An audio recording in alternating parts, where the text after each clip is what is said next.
Okey, dalam video kali ini kita nak belajar cara ingat perkataan-perkataan bahasa Arab mengenai peralatan membersihkan badan menggunakan kaedah terjemahan dan juga lagu, dan lagu ini telah direka oleh Ustazah Jahno di YouTube.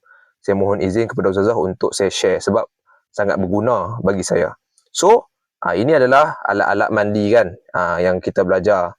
So, macam mana lagu dia? Lagu dia guna lagu raya. Walaupun raya lambat lagi, kita puasa dulu, sahur dulu, kita guna lagu raya. Jadi macam mana?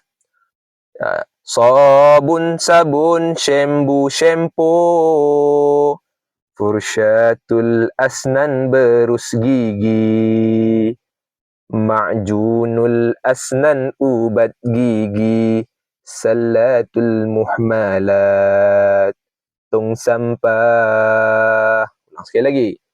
Sabun, sabun, syampu, syampu, sabun, sabun, syambu, syampu, fursyatul asnan berus gigi, ma'junul asnan ubat gigi, miqlamatul azafiri penyepit kuku,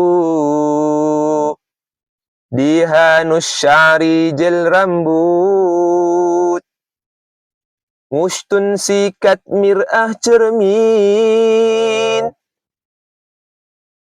mindilun sapu tangan, min syafatun tuwala,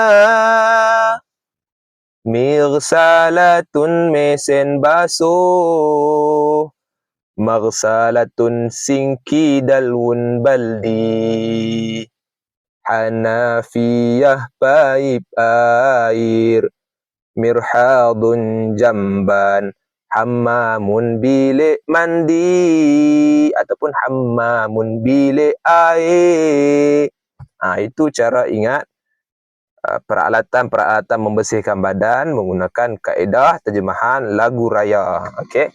So kalau anda rasa bermanfaat, like, komen apa-apa soalan dan juga sharekan kepada orang lain supaya lebih ramai yang memperolehi ilmu ni.